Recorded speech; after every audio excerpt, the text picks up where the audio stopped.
And now, another episode of the Game Changers podcast with Sydney and Luke Hurst. Hey guys, welcome back to the Game Changers podcast. Today we have our executive producer, which if you read our captions and watch our videos, you see that her name is at the end. It is Allison Luks. Welcome, Allie. I'm going from behind the scenes to the front of the scenes. To the front. She's going from back of house to front of house. We love it. Exactly. Moving up in the world. Yes, you are. Yes. Although she's very important. She edits the videos. She helps with the guests. She is amazing.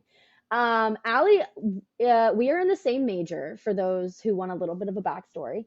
We're in the same major, both graduating early, both from the North. We have classes together. And last year I didn't know Allie. And I was like, hey, I need an executive producer. And she was like, pick me. And I did. And now this is great. So she's going to join today because our special guest she worked with. But Allie, is there anything you want to tell the audience? Anything about yourself? Tell your whole life story. My whole life story. So obviously I'm Allie.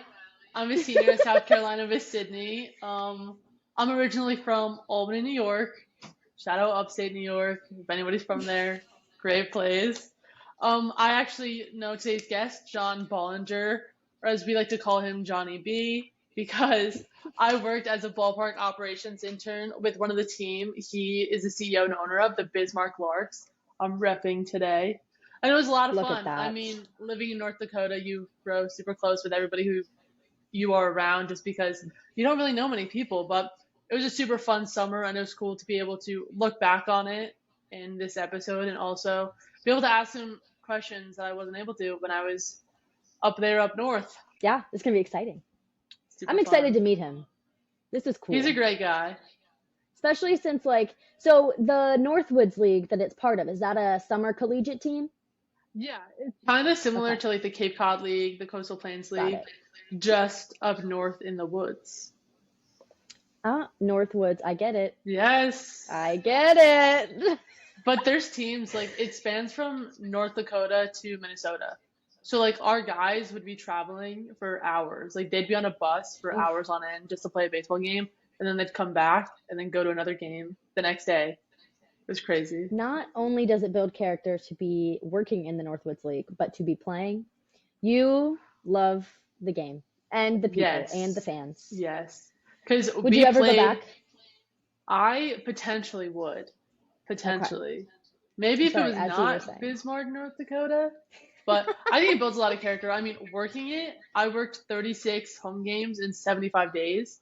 And for players playing, they play in 72 games in 75 days, that's insane for both sides of us, I guess. That's insane, but we did 6-game homestands.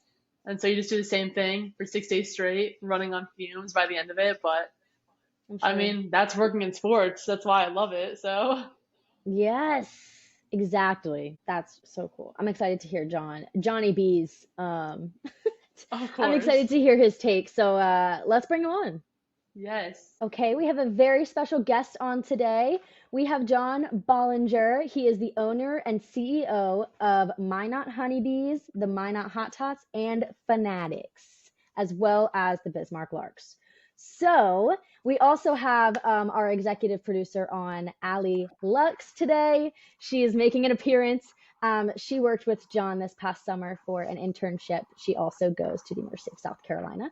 So welcome both of you. John, how are you doing today? I'm doing great. We don't have snow yet in Bismarck, North Dakota, so life is good. That's awesome. Yeah, it just got cold here, and I probably speak for me and Allie both. We're both from the north, and I am not a big fan. But there's still no snow, so it's okay. It can't snow there very often, I have to assume. Maybe a dusting would shut down your whole community. Yes, it would. It would. They wouldn't know what to do with themselves. That was the way it was in Maryland, and that was still more north. So tell us a little bit about yourself. How did you end up in North Dakota? Yeah, I'll try to tell the briefest way that I can. But so I'm from St. Louis, Missouri originally, born and raised. So huge Cardinal fan, always been. Loved baseball. I honestly wasn't that good at playing, which is why I wear button-ups and vests when I go to work.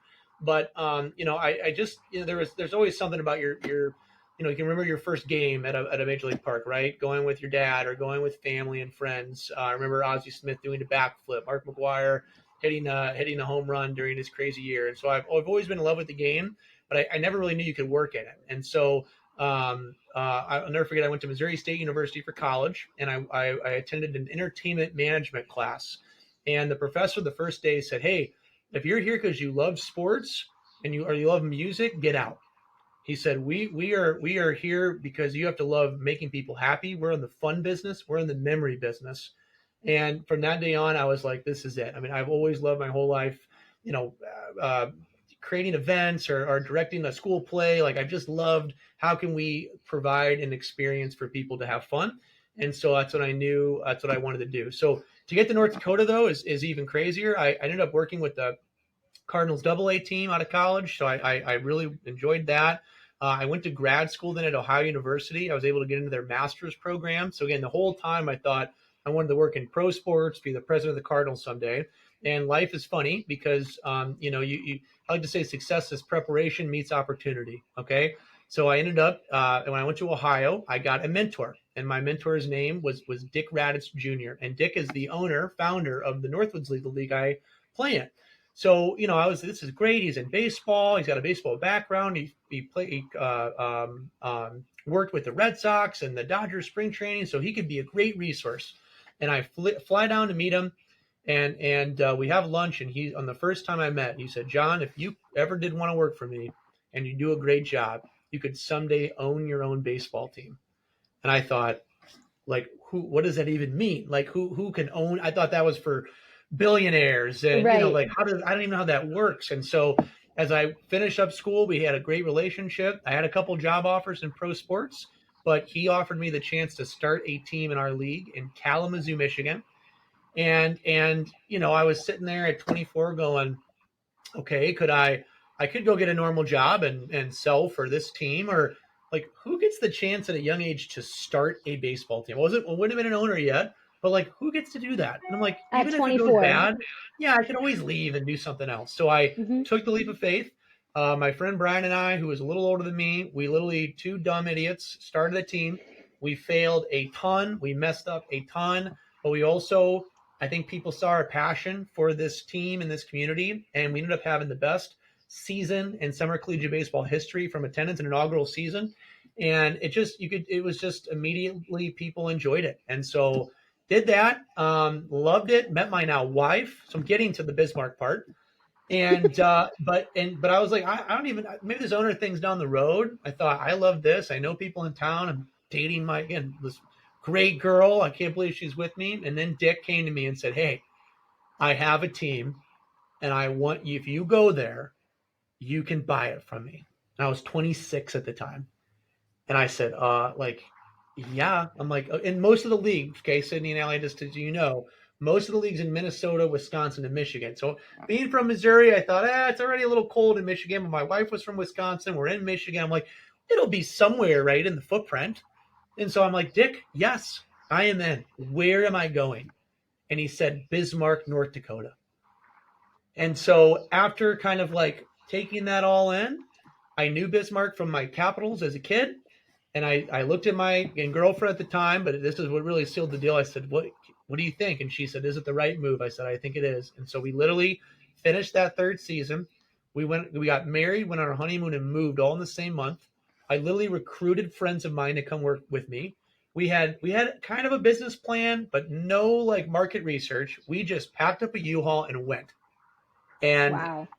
And that's how we're here. And 8 years later, here we are, and it's kind of a wonderful, beautiful thing. So, wow, there you go. That's incredible. The shortest way I could tell that story. And honestly, I have so many questions. But you were talking about you and your friend starting a baseball team, just from scratch at 24. It's incredible. Well, two things. Yeah, I think failure is the greatest teacher in life. And if you're afraid to fail, you'll never do anything. My favorite person I look up to is no longer with us, but Teddy Roosevelt. I don't know if you've heard of that name. The man in the arena, big fan of North Dakota, by the way, came out here a lot in his youth.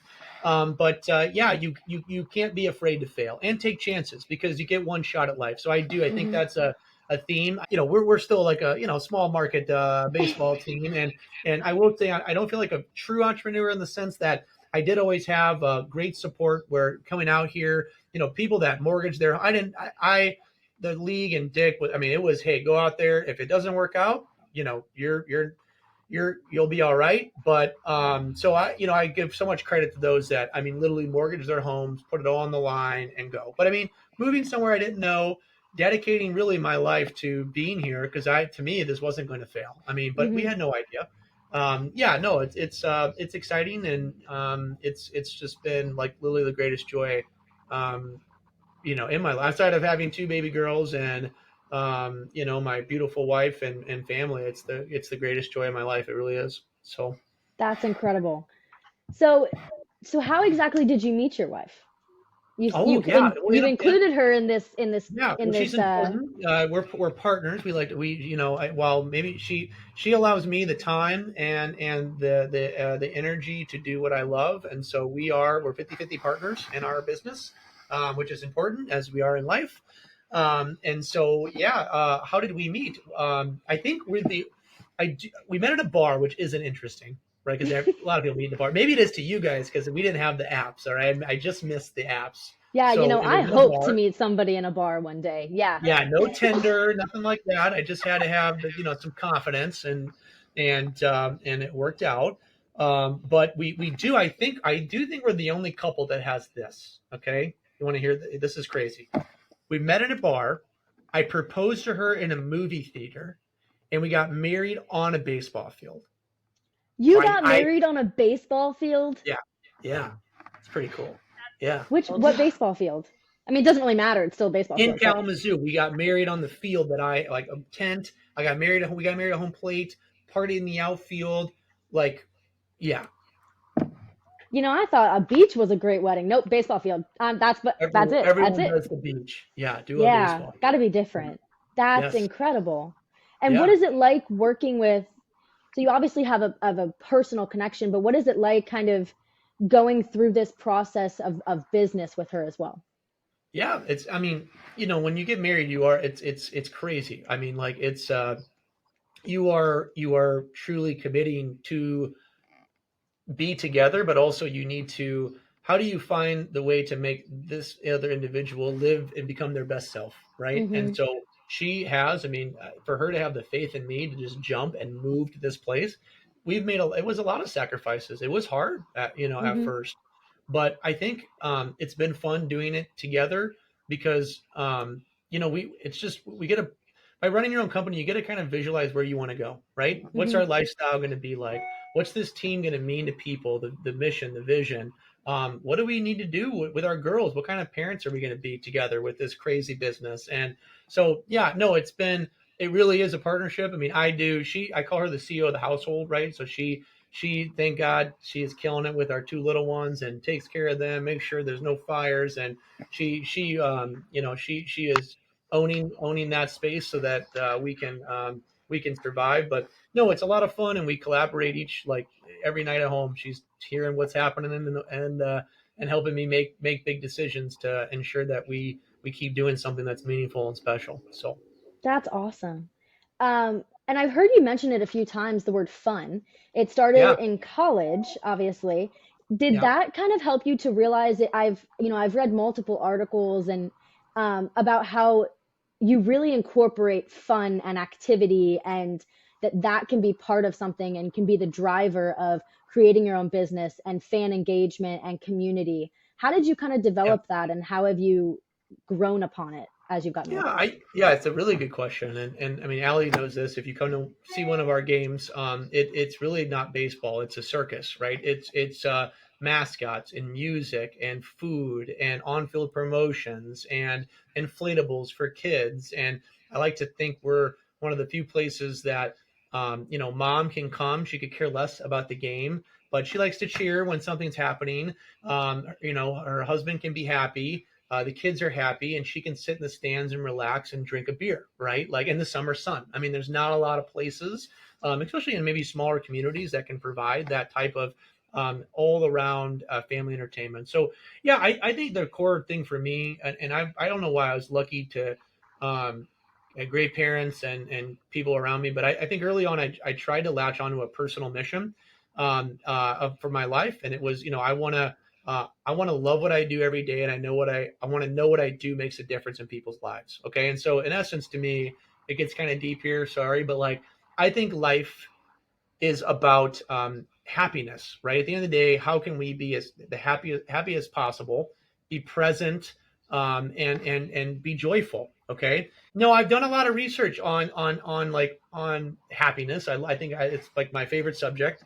And in essence, there's a great TED talk about happiness. They did a 75-year study on people for their whole life, and they tried to find the common denominator for what leads to a happy and healthy life. Okay. And what they found across races, our income, our all the different location where you live, all the different things we can break people up into segments and demographics. The one common denominator for a happy and healthy life was a rich social life, right? In essence, great relationships. I like to say, to boil it down, it's a lot of quality time with those we love. Okay. Mm-hmm. And that can mean family. It can mean friends. It's neighbors, coworkers, in a larger sense, community, right? Having this place, this sense of belonging, like this is our place. And so I've always looked when I got in entertainment that's what I want to seek. And baseball really can be that spot. However, you got to kind of change it up. And we say here, we're fun done differently. How can we use baseball as a platform, but then create that quality time with those we love? So again, we've turned it into what I just said, that circus atmosphere, so everyone can be happy. The second thing we did differently was then we really packaged it differently. And so instead of trying to encourage people to walk up to games and not know what's going on, what we did, we really packaged we call them our sellout nights. We put the best theme nights, best fireworks, best promotions, best activities on these sellout nights. And then we built these packages for people, and we included everything. We made it all-inclusive food. You got a jersey, a hat. You could change your seats if you needed to. Just gave fans everything they wanted for a great price.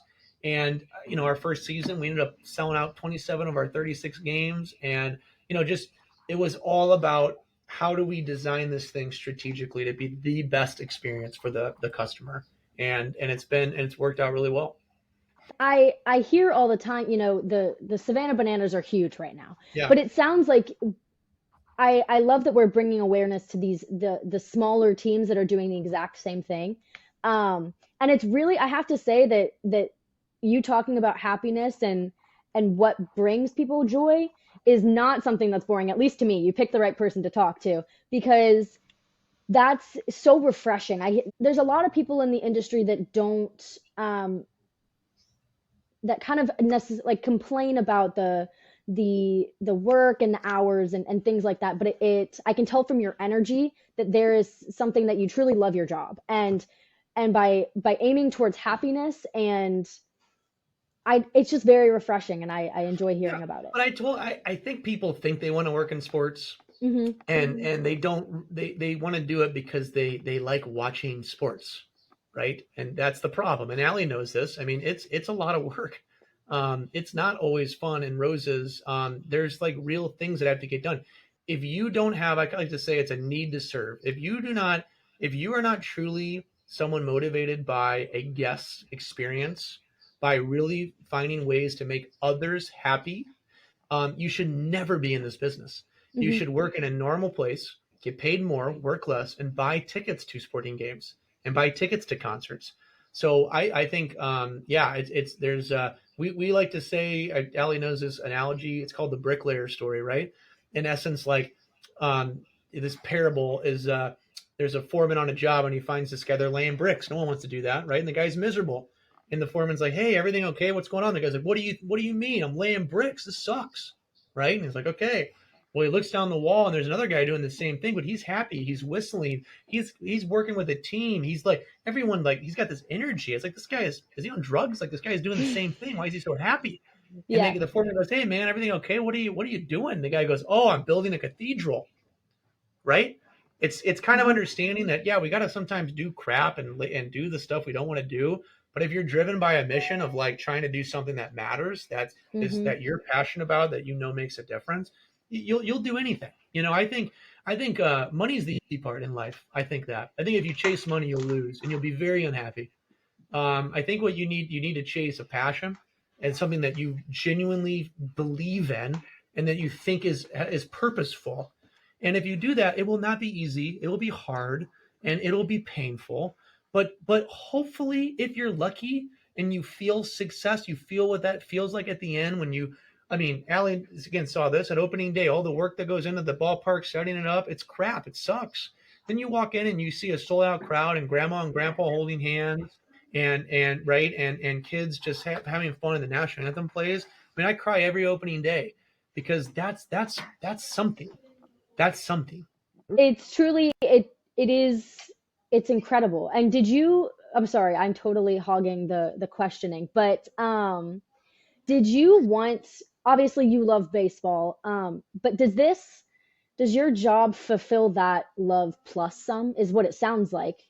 But it's not just it's baseball plus events, which I think is fascinating. Yeah, I think ultimately, if I look back and reflect, baseball was the thing I played and I know, and I fell in love with it as where I wanted to work because what baseball can do from an entertainment, like when I worked for minor league baseball, it's all about the promotions, right?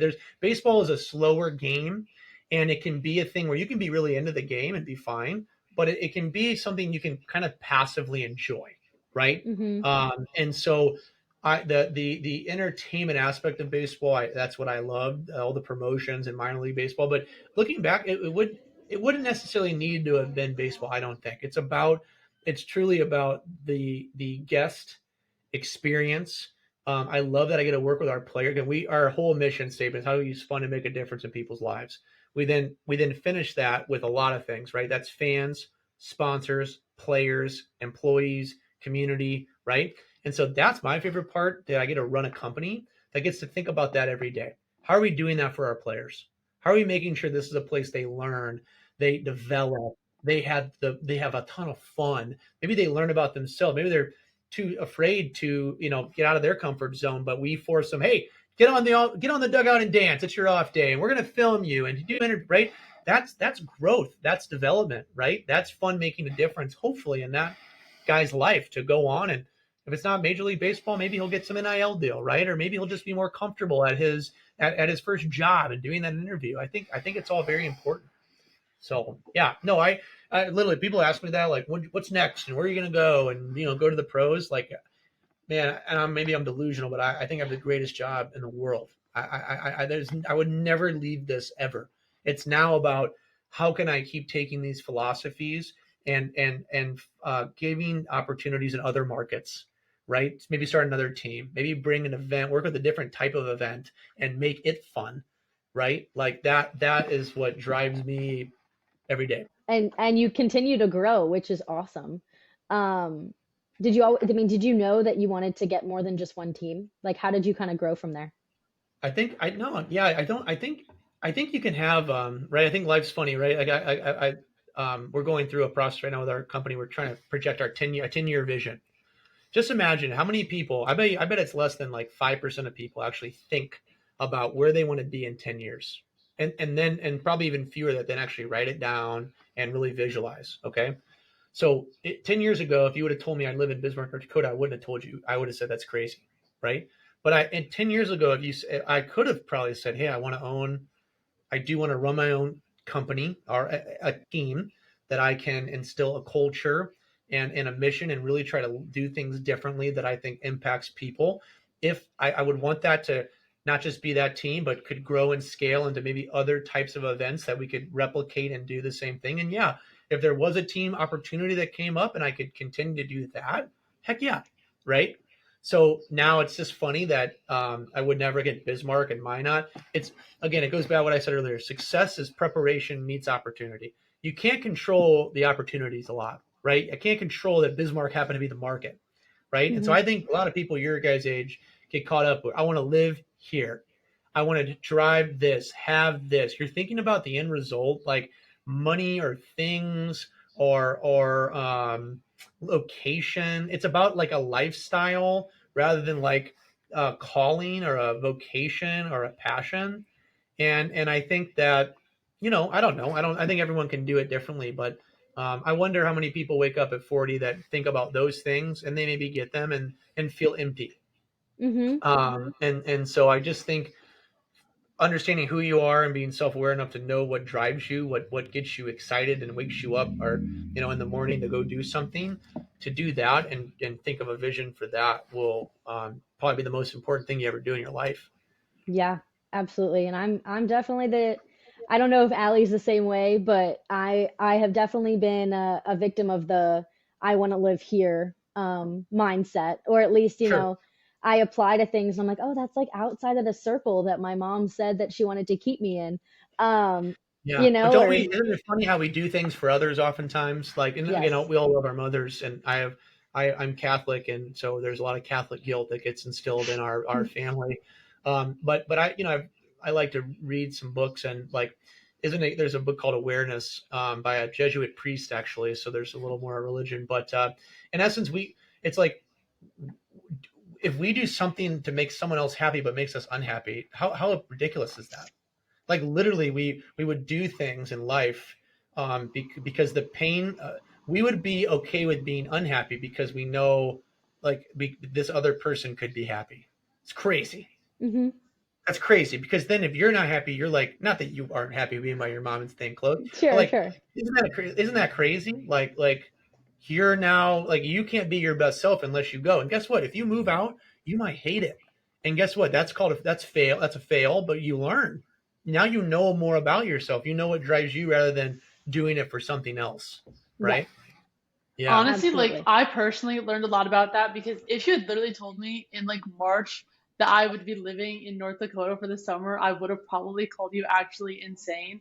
And I think especially Yeah. like coming back to school, being like I can live anywhere in the country because I did a summer in North Dakota. I packed up all my things, moved out, knew nobody, not even like my roommate or anything.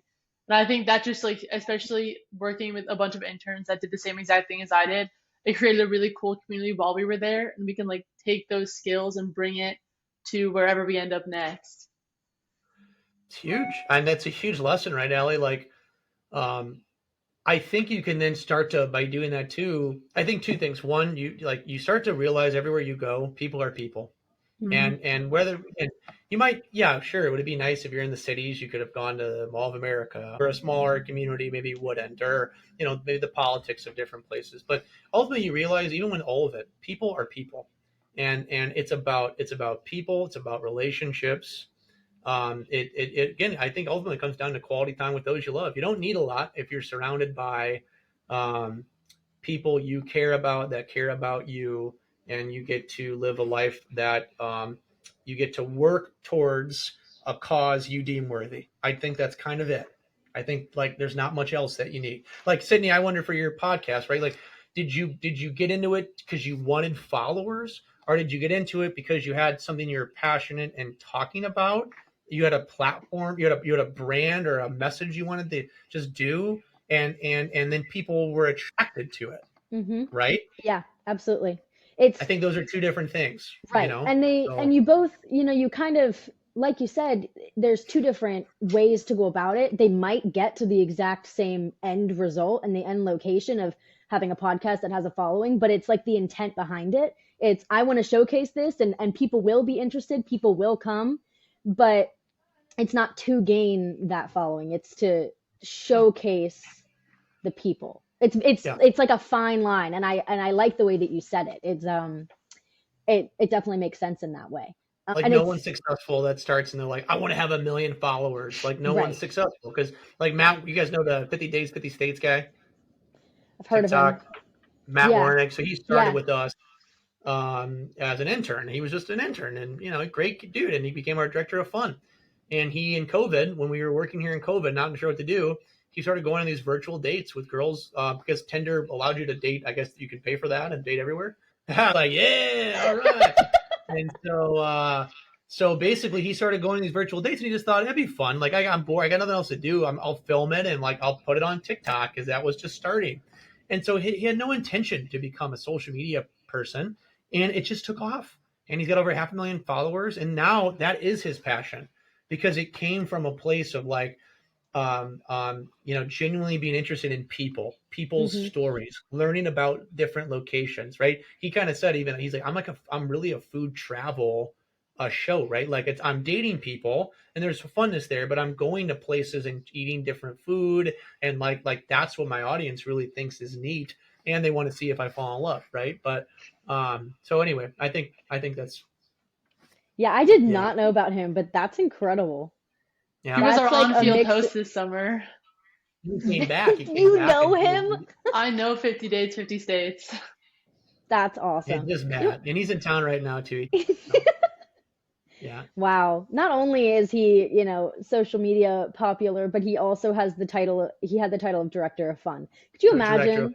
Yes. Like, could you? That's crazy. I truly, truly love that.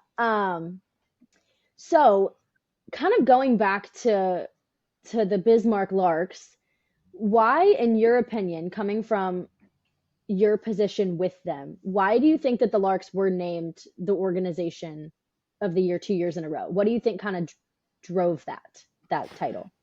I think very simply, well, a couple of things. Perfect storm happened where this community, and it's an amazing, amazing community, did not have a baseball team for 20 years. All right. And they had just renovated the stadium. And so, I think you need three things to be a successful team: a great league, a great operating group that knows what they're doing, and a great facility. Okay. So we had that. We had a market that hadn't had anything. But then, so that was things we couldn't control, that we got lucky. But I think then we came in town, and all I can say is that we did fun differently. Okay. Where teams have been here before, it was just the sports game. And again, walk up tickets, buy a ticket, go get concessions. Here's the game, right? That was it. That's the normal thing teams do. We came in and said, we are the Bismarck Larks. The best compliment we get is people leave and say, we don't know who won, but God, we had fun. We promoted mascots, inflatables, promotions, like it was a circus. And then we started marketing and saying, hey, we're only going to focus on, at the time it was 21 sellout nights. That's all we care about. We don't care about the other games. Players will be there. They'll be fine. You can show up. But we're focused on 21 games. We're going to have fireworks those nights, entertainment acts those nights, mascots will be there those nights. We are going all in. And these are the nights, if you want to come, it's going to be sold out. If you want to guarantee a ticket, you got to buy one of our 7-game packages. And there's only so many available. And we're going to make it a no-brainer for you. We're going to give you all you can eat ballpark food, soda, and water for 3 innings. We're going to give you a jersey and a half for free. We're going to change out your tickets free of charge if you can't make a game. What are the other big ones? There's a lot of additional benefits now. Those are the biggest ones. And that ticket was priced at $15 a ticket our first year. Okay. So our hope was, again, you're kind of you're using food and you're using things to market, but now you can create a sellout mentality, right? Now there's a fear of missing out. Now the ballpark's sold out. You can't, oh my God, I can't walk up. I can't buy this. I can't get in. Oh my God, this thing's too popular, right? It creates like pandemonium. And so we went out there. I thought we'd sell 500 of these packages. All right. By December of our first year, we sold 1,100. By May of that year, we had sold 1,900 mini plans, more mini plans than any team in the Northwoods League. And we are in the bottom half of market size. Okay. So, and we did that with sponsor. We have a unique sponsorship strategy too. So in essence, we were able, people just said, what are you guys doing? It was different. And then when they came, I think number one thing, I think anyone can sell anything one time. I actually believe that. But I think it's about, can you do what you say? Can you live up to it?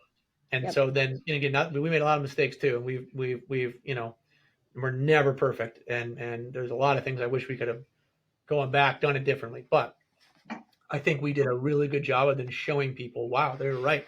It is sold out. This is the best energy. These are the best nights. I do love these seats. And we were getting their commitment, right? Their buy-in. So, I think that was really and we had great people. I mean, great people. Walt Disney said you can dream anything, but it takes people to make a dream a reality, right? And so we were probably lucky we just didn't know any better, but I had 5 full-time people.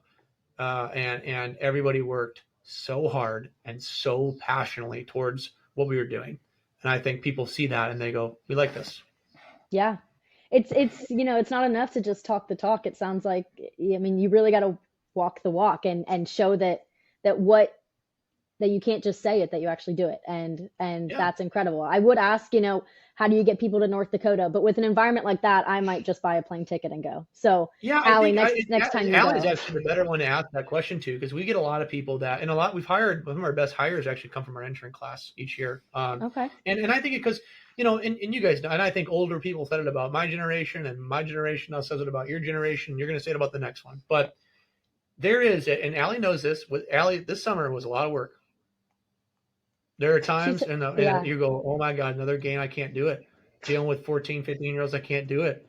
This is just a lot. I'm into it. It's like, I think it's fun. It's like, not every job is, I guess it can be like, I get to work remote and I'm going to get paid this great salary. And I'm just going to clock in at 8 and leave at 5. Like I don't know. Maybe AI will help us all live this life of leisure, but like, the people that I see around me that are successful, they work harder than anybody. Mm-hmm. Right? I mean, unless you're buying Bitcoin and you're cashing out and you're one of the bros that made $1 million. Like, there's people that I guess do it easier, but like, I think success comes with hard work and a commitment to something, right? And so, I don't know. Yeah, Allie, like, I mean, do you when you look back at your experience, right? Because it was a lot and work and all this stuff, but like when you look back, I don't know. It's like, does it change your perspective? Does it make you stronger in essence, like over your peers that maybe don't know that and what that experience is like? I think it definitely does. Like, I came back to South Carolina and everyone's telling each other about their internships. One of my friends was like, yeah, I work 10 hours a week and called it an internship. I was like, I was working 80-hour weeks, like putting in the work, stuff like that. Like, we are so different. And I just think definitely like it just sets you apart. And my favorite part was like seeing our work. Like, we could see right then and there what was happening. Like, we had fans. I worked in like the food and beverage services. So I saw fans come through and eat the food and like see our staff. And I saw how our staff interacted with fans. And I think like that was really rewarding to me. I mean, I watched probably 2 innings of baseball the entire summer and I worked 36 games. So definitely put in the work, but it was well worth it. Yeah, and you said it. I think it's going to separate you. The person working 10 hours a week had no account, no responsibility, no ownership over a project. They're going to get into a job and be absolute, and it's going to, their boss will say, hey, this needs to be done this time, figure it out, go. And they're going to be like, oh, someone needs the help, and I don't know. And like I think that's God, it's just so true. And I think Mm-hmm. you're going to probably go in somewhere and go, hey, all right, they're going to give me an assignment. I had to figure it out. And they're going to be like, Allie, we can help you. And be like, no, dude, No. I got it. And like, I got it. I know what I got to do. I'm going to work hard. Yep. And it's like, you're going to be this shining light to people when they bring you on. They'll be like, oh my God, she's not afraid of working hard. It's like, she's bought in. She says we instead of you guys, right? When we talk, it's like, hey, we're a team. I know we got to, you were as important, if not, you were as important as me walking around, as Nate was, probably more important. Right? Seriously. So do you know how great it is to hear? You and I both know that Allie's incredible. She's helping with this podcast for fun, like, because she wants to be a part of sports and she works in North Dakota. And you should truly see the faces of the freshmen because we both mentor a class of freshmen. And she, at the beginning of each section, which is 6 weeks long, she'll talk about her time in North Dakota, and everyone's looking at her like, you went to North Dakota voluntarily, like, and you worked all of this, and the whole time she's explaining it, smile on her face, truly. Working with, like you said, 14 and 15-year-olds, like, insane. Nobody. And why? Yeah, and this really quick though. It's like the reason why, and even if you can't put your finger on it, it's because you worked hard towards something that mattered, right? Yes. And you left your mark, and you get to feel that sense of achievement, of ownership, of responsibility, that you actually made a difference. That is that's the secret. That's like that's it. Like, that's why you feel great, Right. So. And it's the failure. I went into an internship, not nearly as long hours, but it was the first time that I was thrown into a task, and I was like, okay, so like, what am I supposed to do? And like, they wouldn't answer my questions. It was a little bit unorganized. And I was like, oh my gosh, I have to figure this out on my own.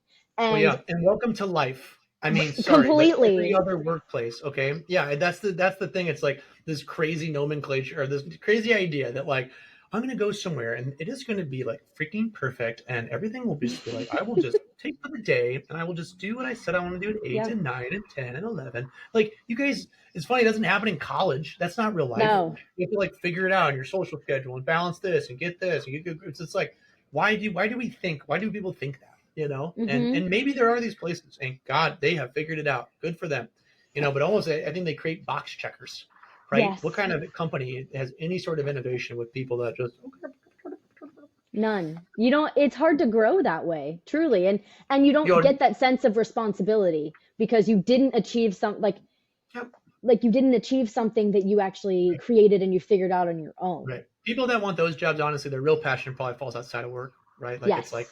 They love golfing or they love like I don't know, fantasy football, right? Like just like truly. So. Yeah, completely. I told this story 2 weeks ago to our freshman level class about that time when the ops department was in the kitchen until like 1 a.m. pulling pork. And I remember, John, you came in, you're like, what is happening? And we're just like listening to music at full blast, like pulling pork. Gotta make it fun.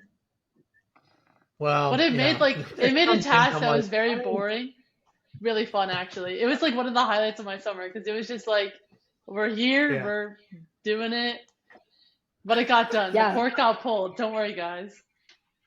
It got pulled. It was done. You had fun doing it. Yes, exactly. Well, yeah. There you go. Hey, life hands you lemons and make lemonade. I think there is a lesson in that. That's funny. Wasn't quite in the job description. No. There's always in every job description the next line that says, "and all other duties as assigned." Exactly. Right? Yeah.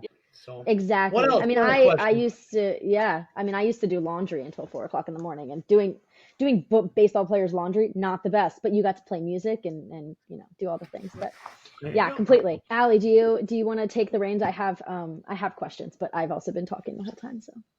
Yeah, as I worked with the Larks, obviously the motorboaters is like such a huge part of the past couple of years with the Larks. I was wondering who came up with that? How did that gain traction, especially like in a market like Bismarck, where personally I would never think that a motorboaters rebrand would actually work. And now you have merchandise being sold in all 50 states. Actually, fun fact, in one of my classes, somebody has a motorboaters hat. And I went up to him. I was like, do you know who the motorboaters are? He was like, no. I was like, I worked for that baseball team in North Dakota. He had no idea it was from North Dakota. He just saw it on Twitter. So I was just wondering sort of how did that come about and sort of what is the future going to look like for that rebrand? Yeah, I mean, that's definitely, it's a great question. Probably the best idea I've ever had outside of, again, marrying my wife, having 2 girls and starting the baseball team. But it's fun. I think, again, where did it come from? It comes from one of our values is we're kind of rethinking and structuring our values actually. But one of our values has always been and now will be cemented as innovating always. You know that you're always thinking about what's next. What's the next idea? What's the next promotion? How are we going to capture attention? So it's funny how like big, great ideas are not like, it's not like this novel, like, whoa, John is a genius for coming up with it. It's just not how it works. Other baseball teams have done this all the time, right? Change their name and all these things. So as you start going down the process of like, well, what could we be? There's things, right? So we started going, hey, we want to tie to the community. What's our community known for? Someone said the river. Okay. And we're like starting to think of funny names. Well, what about the Missouri River? Someone had said like the Anchor Yankers, we're like, oh, that's kind of funny, because how do you walk the line? There's been other names like the Utter Tuggers, right? And other, it's like, okay, these blew up because they're not, I don't say provocative, but they kind of flirt that line of like, oh, it could be that, but oh, it's this. Right. And so then as we were talking, we're like, oh my God, like the motorboaters. So like, nah, that's crazy. That would, because when you say the word, you immediately, a lot of people go to Step Brothers and motorboaters and motorboat and Son of a Gun.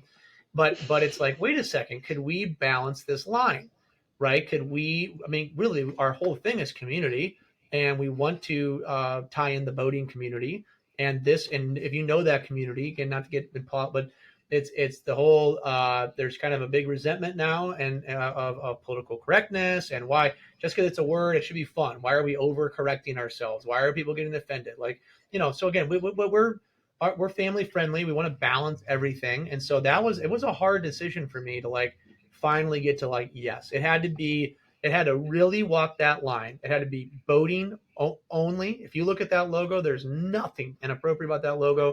Nothing that we do that really should be offensive. We knew maybe it could, but we made sure we did it right. And yeah, I think when we announced it, it just, I mean, again, you can never plan for something to go viral, but it absolutely took off. And I think there's a culture, right? It's boating, not taking yourself so seriously, being able to laugh at a silly joke, being able to have a couple beers and relax and have fun, right? And it's men and women. Actually, a lot of our gear is bought by women.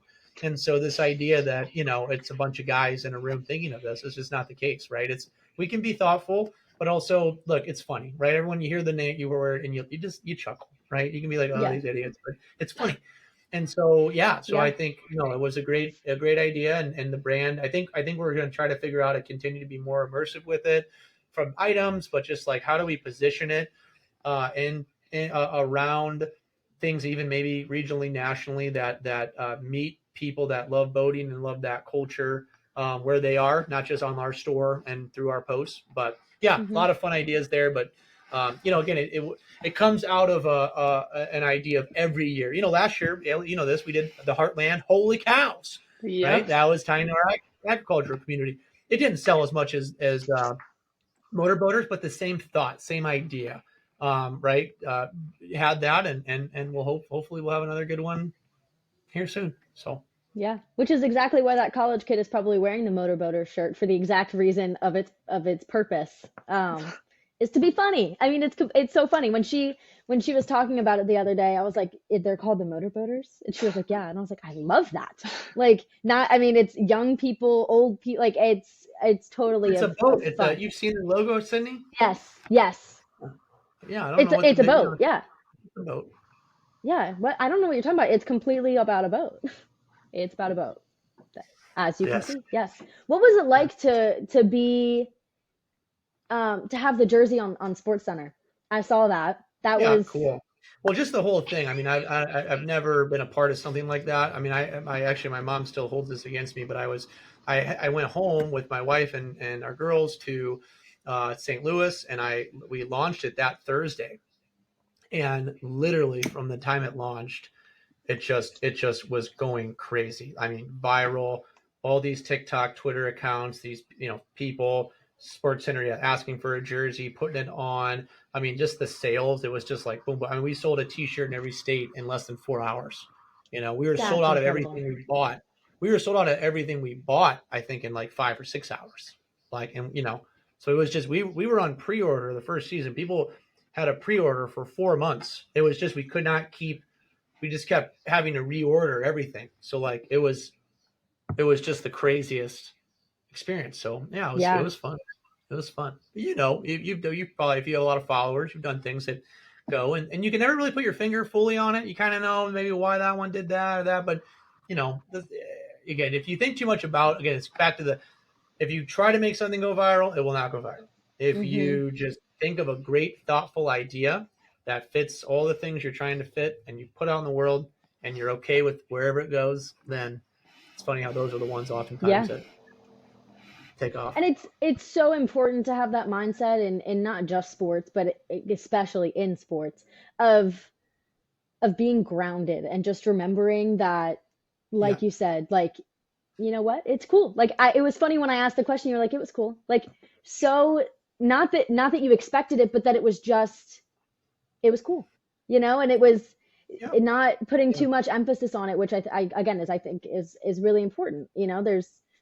I do, because if you go too high with your highs or low with your lows, it's like at the end of the day, I think there's two things. It's kind of people believe in destiny or fate, right? Like either like, well, everything's decided, the world is the way it is. Like I can't do anything to help it, which is kind of like sad and lame and like, I don't know, opposite of depressing. happiness. And then there's the opposite of like, oh no, I can control anything and do anything I want. And like, I do believe in the power of attraction and, what you think about, you bring about, I think, but like to me, I think you can believe in both, right? You can believe in, Mm-hmm.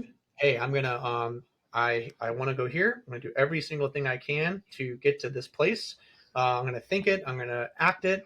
But you also have to be okay with the idea that, look, every single thing happens for a reason. Mm-hmm. I can only control literally my thoughts, my actions, right? That's it. So I think it gets into this thing of like, yeah, like, look, I'm going to give it my best and do everything I can. But at the end of the day, once it's out of my control, how can I? It is what it is. Right. Absolutely. Absolutely. Yeah, a lot of things out of your control, and realizing that is probably one of the hardest things.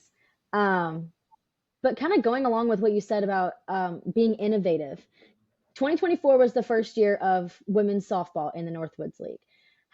Where did you, I guess being innovative, that is, women's sports are definitely coming. That's what's going to be next. Where do you personally see that growing in the future? It's funny. I don't know if women's sports is innovative, to be honest with you. I think Right. it's like, duh. Well, exactly. I think it's so like, interesting. Yeah. I think what it is, and I don't know. There's way smart people than me, but I feel that it's culture, it's Mm-hmm. habit.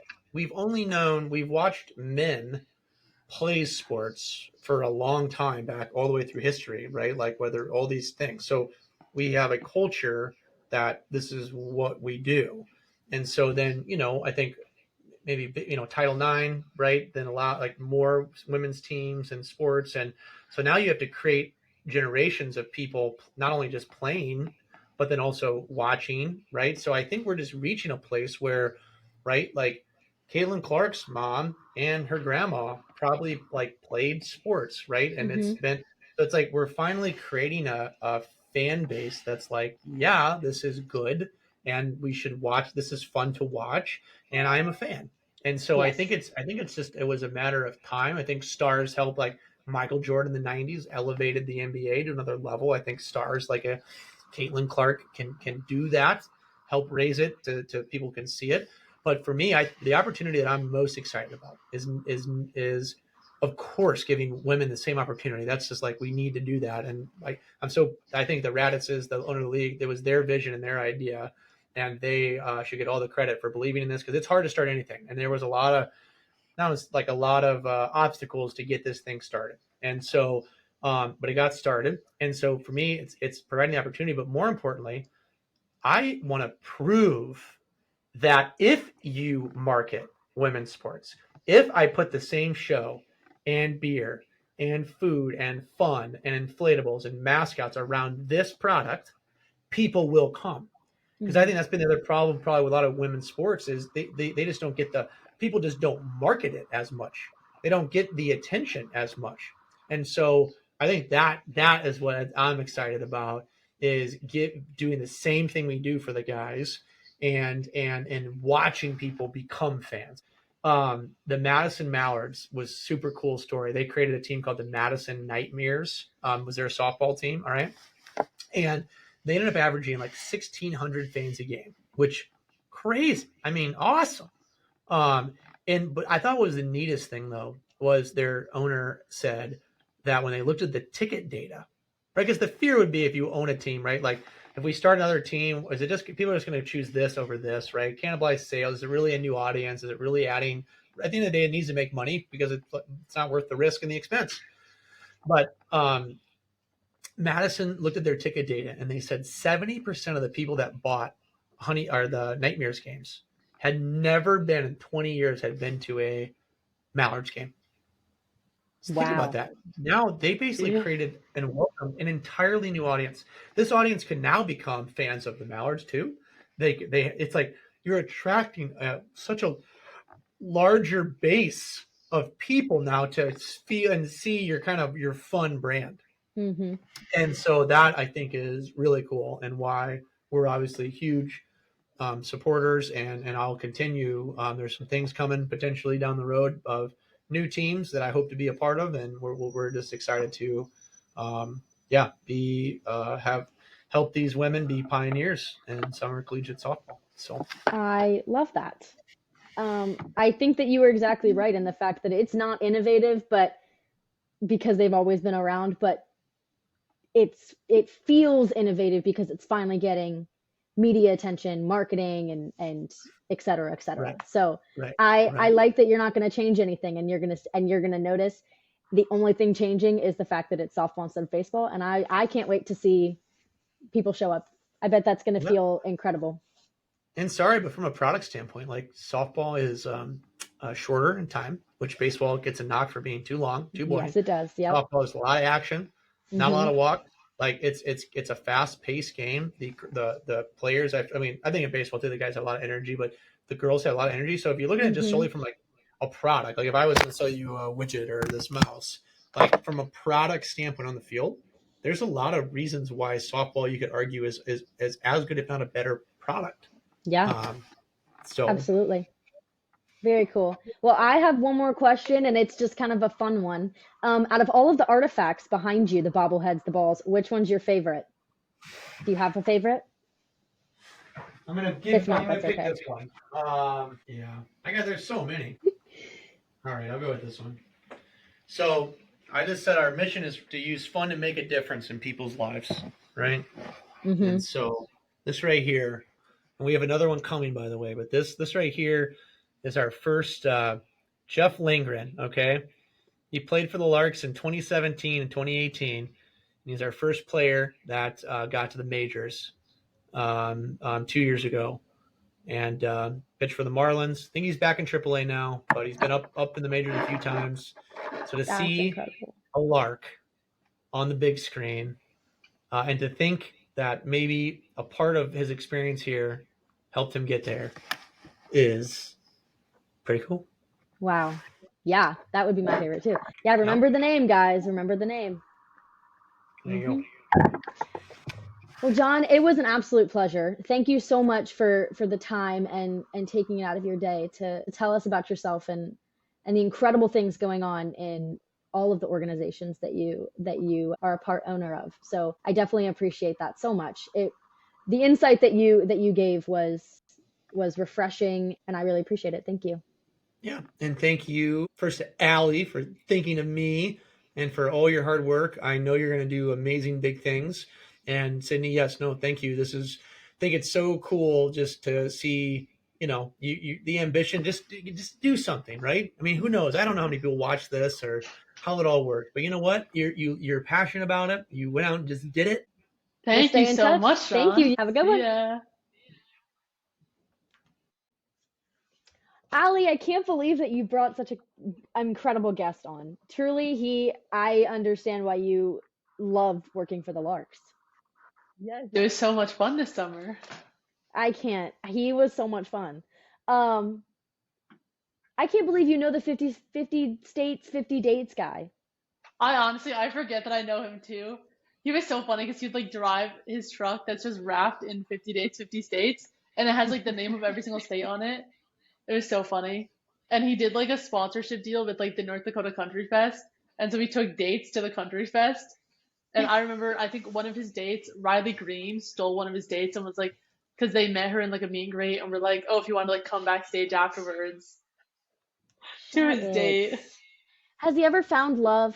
Has he found love? No, it's bad for the brand. It's bad for the brand. Never then he's gonna be single like forever. one date. He's a one date wonder. He's a one date wonder. Because as soon as he finds love, it's not. It's I'm only dating. It's 50 dates with the same person. Exactly. Not the same. Oh my gosh.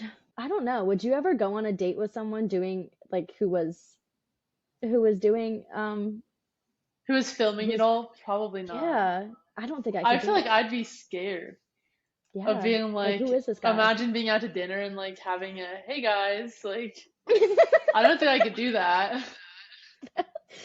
Hey guys, it's Sydney back again with another video. Like here's my date. Yeah, here's girl number 37. Like exactly, out of 50. Out of 50. And if it goes bad, everybody sees. Like everybody sees. Damn. So funny. That's scary. I like to keep my bad dates to myself. Exactly. Yeah, Not yeah. posted to the internet. Ugh. Allie, what was your favorite part of working in North Dakota? I just hearing the word North Dakota, I'm like, how many people live there? Like 4? Like, Not many. right, but like you loved it. I can't, it's, what was your favorite part? I would say probably the people I worked with. Me and my department got super close throughout the summer. We were working together for like 14 hours a day, almost every day. So, you learn basically everything about people. I worked with only dudes, so I learned so much about men, like their inner thoughts, what I don't want to know. Like, it was crazy, but it was a lot Everything, of too fun. much. Too much. But it was a Yeah, learning experience. yeah, Now builds I character. can say that I lived in North Dakota, which You can not check many people that can one off your say. bucket list. No, Exactly. like think the only other like less populated state you have to go to is like Alaska, and then you can check all the 50 states Alaska. off. You have been? Yes, I actually went when I was like 10. Oh wow. I mean, North I've been Dakota to was like nothing then. I'm trying to get to like all the states. I've done like I think 35 of them or something. Dang. Which one are you going to next? Which one we thinking? Which one do you think? I want to go to like Arizona. I want to see the You ever been to cool Arizona? like I've never been. That's crazy. I want to go so bad. That'd be so fun. Yeah, you should go to the Hoover Dam and have one foot in Arizona and one foot in And one Nevada. foot. That would be smart. Or when I'm 21, I want to go to Vegas, of course. Do it! My brother and I are doing it this year. Oh, that's gonna be so fun. hmm I know. We I'm gonna we like love force my dad to Vegas. take me. Do it. Do I've it. never been. It's so much fun, and Luke and I aren't 21 yet, but we go and do all the things that non-21-year-olds do, and Do. we love it. Like love it. So the fact that we're going to be 21 is going to be even better. That's gonna be so Um, fun. yeah. When do you turn 21? Next August. So I'm Oh, gonna be graduating and I won't be able without being to drink 21. anything. I'm gonna have to like do like sparkling like grape juice during my champagne pictures because I can't. Just sparkling water. Yeah. Literally, I'm It's like like when a people San get married Pellegrino under, doing it. yes. It's like when people get married under 21 and they just have like milk at their wedding. Yeah, I Like, know. It's like, what am I doing? Like, please have something clear and sparkling though. Please have something exactly. clear I and know sparkling. my birthday was like at the end of my time in Bismarck, and people were like, "Oh, like, are we gonna like go out to the bar?" I was like, "No, I'm turning 20, guys. 20 Sorry." guys, 20. I was like one of the Next youngest year. interns. I know. My entire That's department was funny. 21, and they'd like go play poker, or no, they'd go play blackjack, and I was just like, "Have Oh. fun, guys. Call me if you need a DD." Like, I don't know what to say. Hey, you know what? I love that. Be the, you have a role. You have a role. It's Exactly. I perfect. was there in spirit. Yes, you were. Yes, you were. Oh man, what a great episode though. Allie, thank you for coming on. This is awesome. You should come on more often. Everyone, thank you so much for listening, and we hope you enjoyed it as much as we did because we could just yap for hours. Um, but we will see you next time when the Game Changers podcast returns.